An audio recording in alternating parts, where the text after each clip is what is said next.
Busloads of people from Toronto, Canada, and other cities in Ontario gathered to protest the indefinite detention of migrants at a prison in Lindsay, a town 2 hours northeast of Toronto.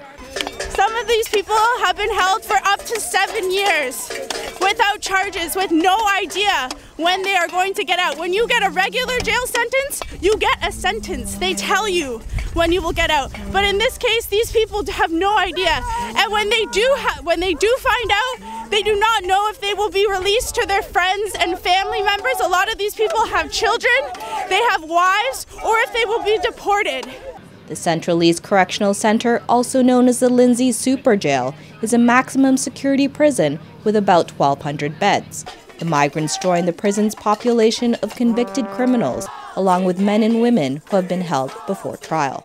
More than 150 immigrants were moved here in August because of closures to Toronto detention facilities. In Canada, there is no limit to the amount of time immigrants can be detained, so there are detainees who have been held here for close to a decade.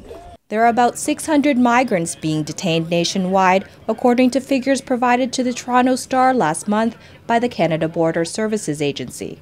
A migrant is detained because he or she is considered by the government to be a flight risk, a danger to the public, or came in through an irregular visit. Migrants may also be held because they can't be identified or their home country refuses to take them back. This immigration consultant says Canada is holding people for administrative reasons. It's not a criminal offense to overstay your visa. It's not a criminal offense to lose your permanent residency status. And yet many of these men are being held longer than they would get for a serious criminal offense. One detained migrant is Victor Vanetu, who's been held for close to a decade. He's believed to be a South African anti-apartheid icon who disappeared 37 years ago.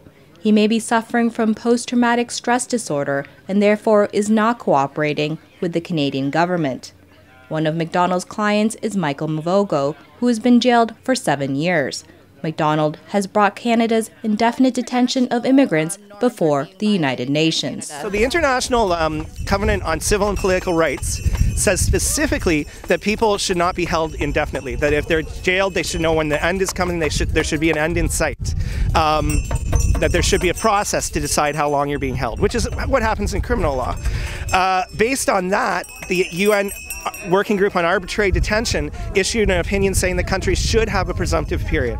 If you can't remove someone within a certain period, you should have to release them. In the United States, immigrants are detained a maximum of 90 days and are released if they can't be deported.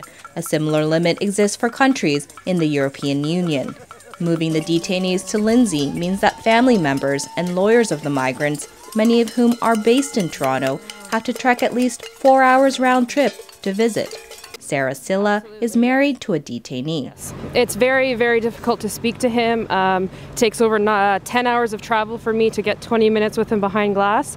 I was actually banned from seeing him for the first 6 months. He was at a different facility for protesting his removal, which the Federal Court of Canada stayed. So we're currently waiting on that, and we have a sponsorship that's pending, so to hold him is absolutely ridiculous. The protesters are clear about what they want the Canadian government to do. The demands that we're supporting today for the detainees is an end to indefinite immigration detention, an instatement of the 90-day presumptive period, an overhaul of the review, detention review process, and as well as an end to holding up immigration detainees in maximum security. Supporters of the campaign include John Grayson and Tarek Lubani, the documentary filmmaker and doctor who made international headlines this year when they were held without charge for 7 weeks in Egypt. They were released and arrived back in Canada 3 months ago.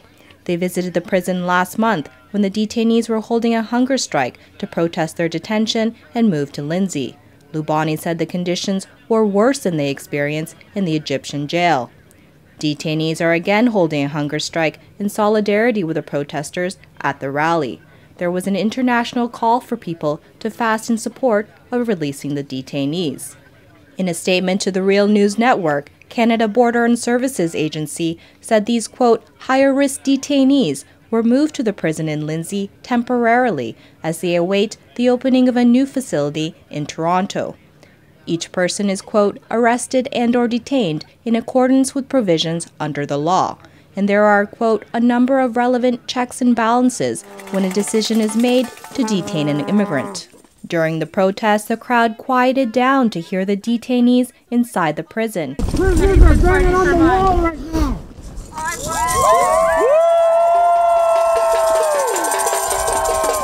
They were banging on the walls to tell the protesters that they saw and heard their support. An organizer, with known as illegal, talked with the detainees on the phone after the rally. We received word from the detainees inside, and initially when they called, it was very loud and one couldn't really figure out what was happening. But in fact, everybody was jumping and screaming, freedom, freedom, freedom, freedom.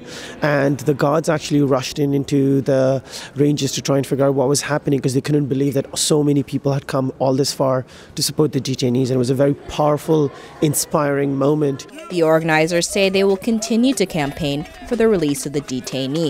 An appeal to the UN Refugee Agency is still under review, with immigrants' legal representatives asking for their immediate release as a decision is being made. When asked whether the Canadian government plans to limit the length of immigrants' detention, they said there is currently no limit and no plans to add one were mentioned. This is Diane Ruiz for the Real News Network.